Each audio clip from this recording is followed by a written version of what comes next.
This show's about my brother and me. It's about our lives. Yes, congratulations! Throughout this 8-episode season, we explain a lot about ourselves and the experiences we have. But we never really explain who we are. So I hope this story serves as a good introduction.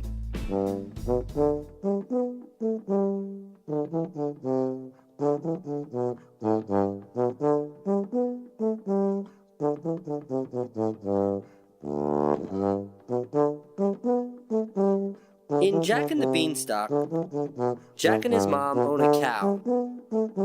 It was a nice cow, but it was all they had. When Jack goes out to sell their cow, instead of selling it for gold, he sells it for a handful of beans. Beans that were supposed to be magical. For me, that's where the story ends. Yes, Jack eventually grows a beanstalk, and he robs the giant, gives all the stolen gold to his mom, then he murders the giant with his axe. But all that stuff's irrelevant. The point is, he didn't trade the cow for money or a sure thing. He traded the cow for a chance at something great.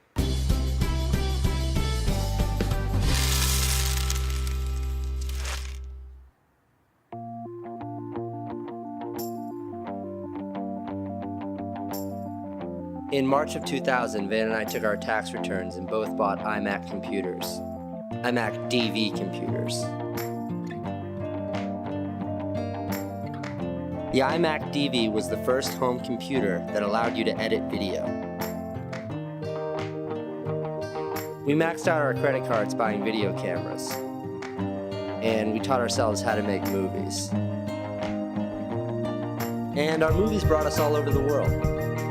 We had no money, just our cameras and our computers, and we got all this attention.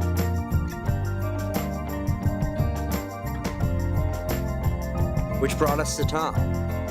Tom thought we should make a show, so we did. We took a year and we made 8 episodes. We didn't know what we were going to do with this show. We didn't really have a plan. Then HBO liked the show, and they bought it. Fuck yeah! Oh my god!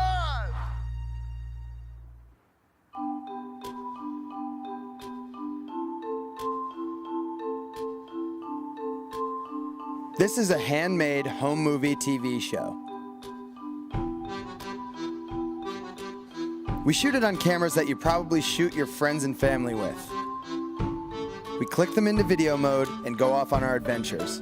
Then we come back to the studio, shoot the missing pieces with our big camera, and edit. I forgot to add the title for 368 Broadway. Here, watch me pick my nose. Our production cycle for each episode is 6 weeks. 4 weeks of adventuring and 2 weeks of editing. Here are the short films we've made in the last 6 weeks. 368 Broadway, about the studio where we make this show. In Biodad, I meet my long-lost father. Casey rides again for the first time since he got his titanium femur. A cool thing about a garbage truck. And we meet Casey's son in The Blue Giant. We hope you enjoy it.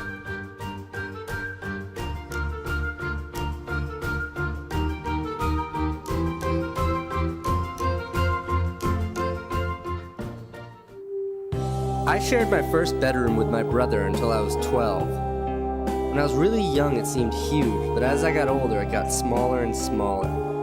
What was once my own palace had become a closet, the source of my ever-present claustrophobia.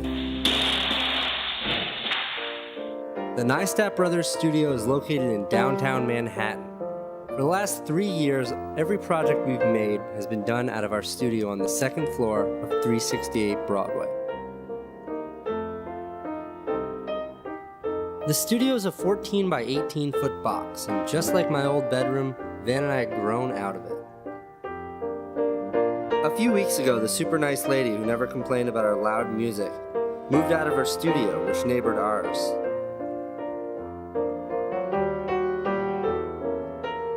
Van and I claimed it immediately.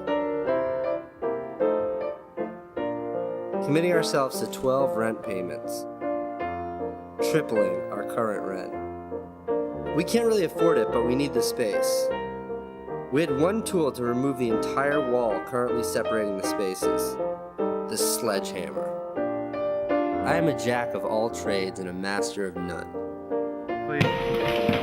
Watch out for my computer! Demolition, though, happens to be my specialty. Since early childhood, I have been a destroyer.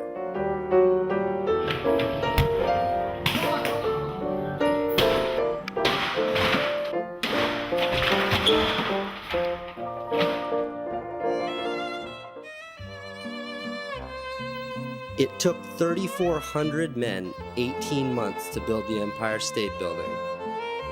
It took 13 years to build the Brooklyn Bridge, and 30 people died in the construction. It took only 4 people 5 days to complete the Neistat Brothers Annex.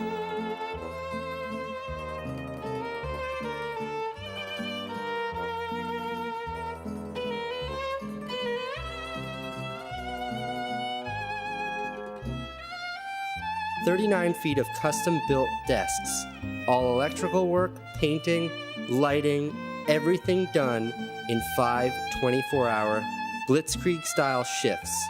Work of this nature, though, is extremely dangerous. We were not without casualties. There's so much we can do now with this space, so much work being made.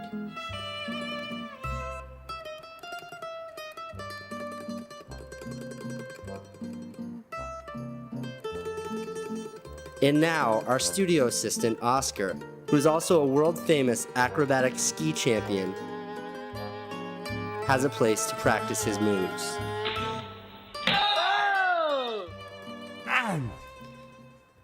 Studio renovation highlights include hallway surveillance camera, studio surveillance camera, mini fridge, dedicated juicy stereo, money green leather sofa, 45,000 BTUs, high-powered stereo, workshop, coat rack with key hook, our VHS collection, our overhead shooting table, mail bin, 70 custom-built shelves,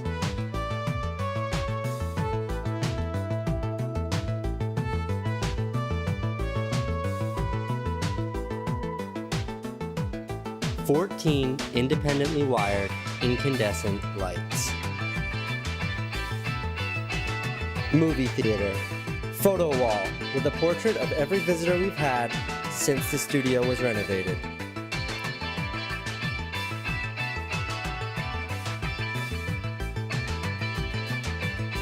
Wi-Fi, illuminated exit indicator,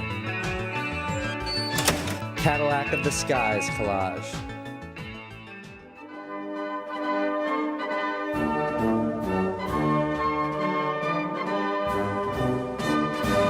My claustrophobia has surrendered to our new studio.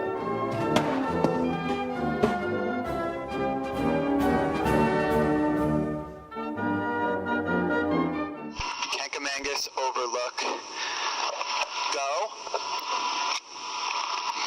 I know exactly where we're getting our next t-shirt. In New Hampshire. But it's not here. To shoot some of this episode, Casey and I treated ourselves to a couple of Super 8 cameras. These cameras shoot silent film and make everything look old-fashioned. If you want sound, you have to use a tape recorder And sync it up later by using this thing.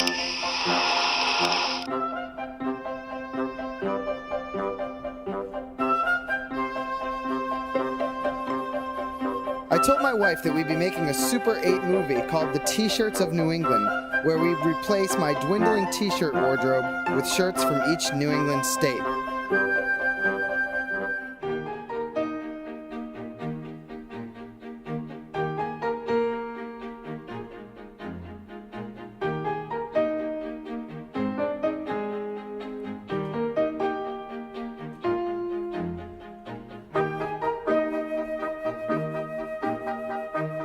I brought 2 other cameras along too. Cameras make me brave, and there was something scary that I had to do.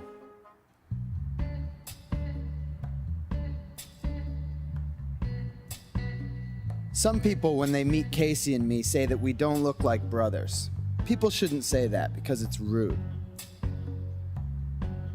Casey and I are brothers, and despite genetics, we're real brothers. I was in the car when Dad drove Mom to the hospital to deliver him.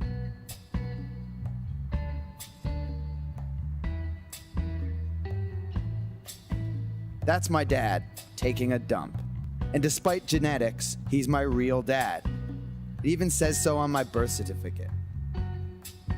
And that's our mom, our genetic mom and our real mom. She taught us how to take pictures. This guy is my biological dad, my bio dad. I haven't seen him since I was 3 years old, and I have no recollection of him whatsoever.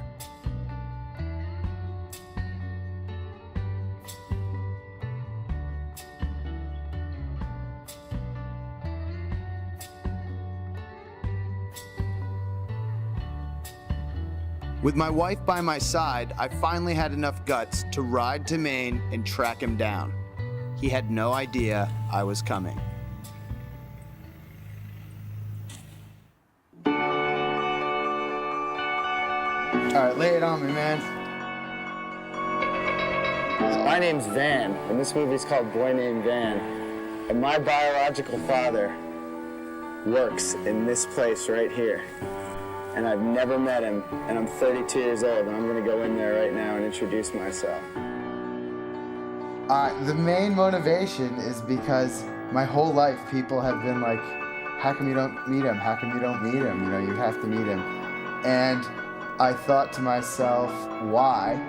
And the reason was I was scared, and I don't like being scared. The only thing I fear is fear itself. Is Paul here? Yeah, Paul, yeah. Hello. Can I talk to you in private? Okay, but not for very long. I understand you're busy. Yeah. Outside, maybe? You want to meet him? This is gonna come as a shock. You do know me. Okay.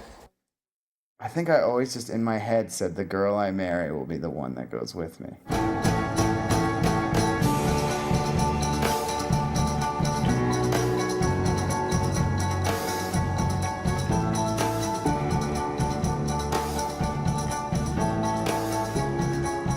Toronto, April 1st, 2005. What she didn't know at the time was that this camera was connected to a monitor backstage, and I was watching that monitor. The first time I ever saw her, I was watching what you are watching now. Check out the doorway.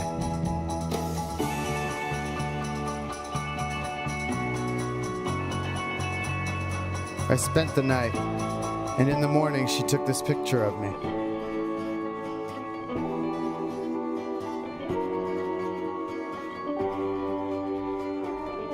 I stole an envelope with her return address on it so I could always find her. And then I flew away. And she sent me this. She came to see me, and we had our first adventure. Then we spent 72 hours in my apartment. We planned our future. We went there 6 months later.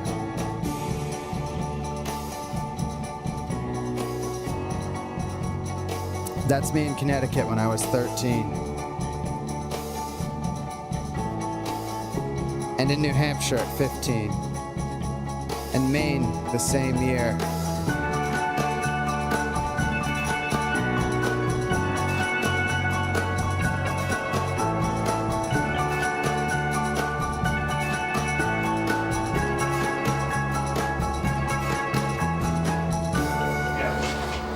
My name is Van Neistat. Oh, no kidding. How you doing? Good, how are you? See you again, yeah. Nice to meet you. Yeah.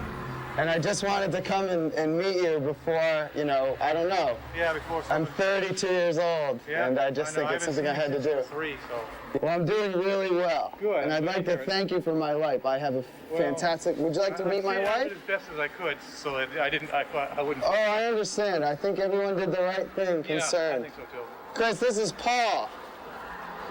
Howdy. How are you? Fine. I see some resemblance. Oh, yeah. Yeah. They thought you were probably my son when you came yesterday. Oh, really? Yeah, I thought your eyes are the same. Yeah. Yeah. How did they know, do you think? They knew I had a son, Oh, I but see. I haven't seen him for a long time. But Yeah. that's about it. Oh, I have 2 questions. That's the only questions I have. Who picked out my name? I did. Good work. Morrison? It's sort of the opposite of the boy named Sue story. Because I love that. I love my Oh, name. it's a great name. And 2, what's your ethnicity? What's your background? Scotch Irish, probably. Scotch Irish. And maybe a little English. It was nice meeting you, Paul. Bye-bye. God, you're so kind. Such a nice guy.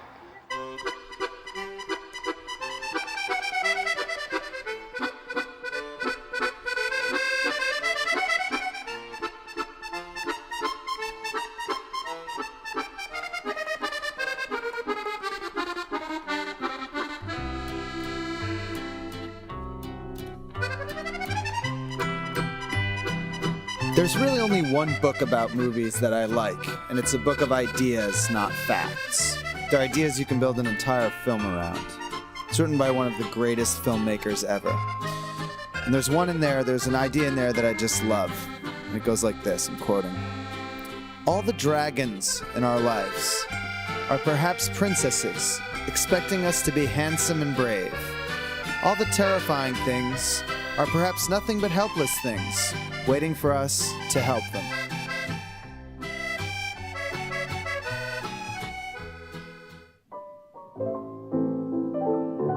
There are some things nobody needs in this world.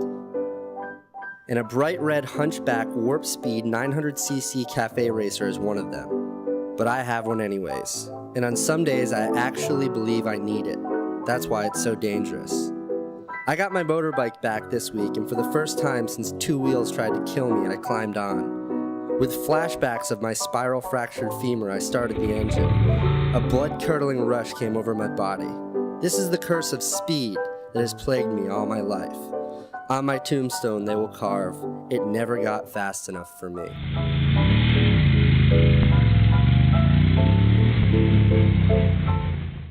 I didn't write that. I stole it from Hunter Thompson.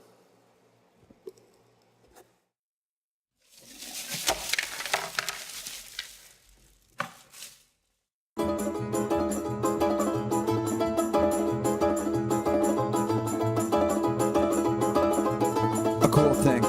Impromptu, a cool thing. I'm in Brighton Beach, Brooklyn.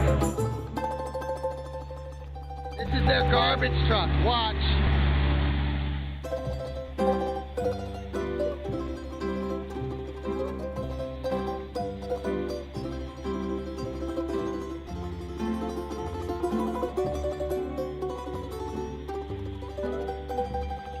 Just like a human being. A long introduction to a short movie. When I was 16 years old, I got Robin, my first girlfriend, pregnant. Then on April 14th, 1998, Owen was born. It was 3 weeks after my 17th birthday. He was a great baby, so cute. He never caused any trouble. We never really had to discipline him. We were really poor. I worked in a restaurant, and we lived in a trailer. Owen is 9 now. He's a fearless boy. We go on all sorts of adventures together.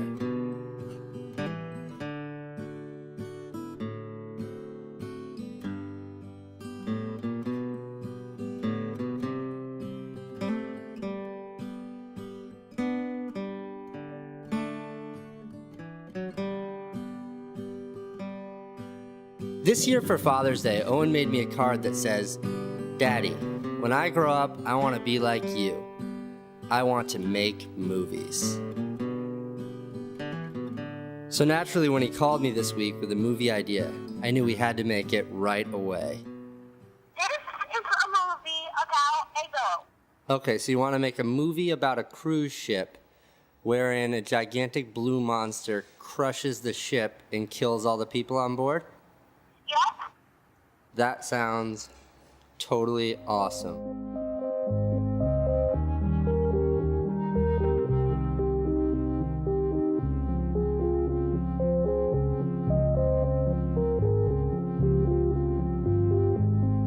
Well, there is going to be a purple monster who is going to come out of the water, and he is going to attack the ship. We are going to make the boat out of cardboard.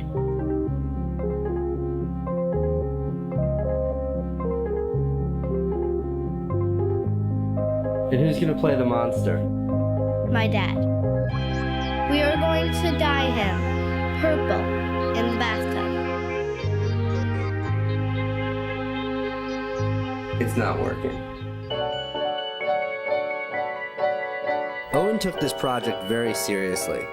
We made 2 trips to the supermarket, 1 to Toys R Us, and 1 to the dollar store, which proved to be a gold mine. We finished the boat and found non-toxic blue paint just in time to arrive at the beach for magic hour.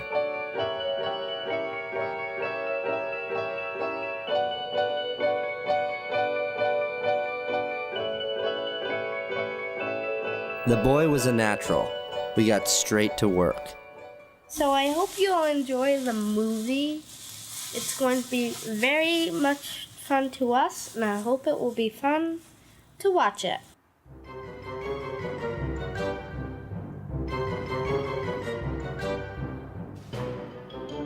The Blue Giant. The Blue Giant was reading his favorite book, Jim and Judy, when a ship full of beatniks, listening to loud music, disturbed him.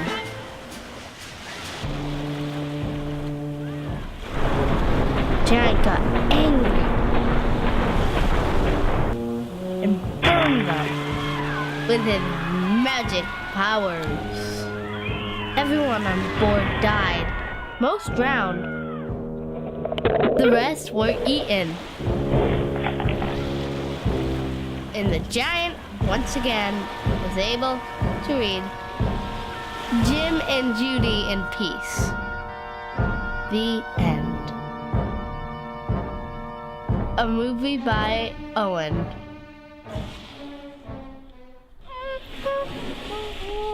Can we take our boat out tomorrow? Maybe. Can you go splash in the water so I can get sound? It's a world of lonely faces. Oh, it's a world of many places.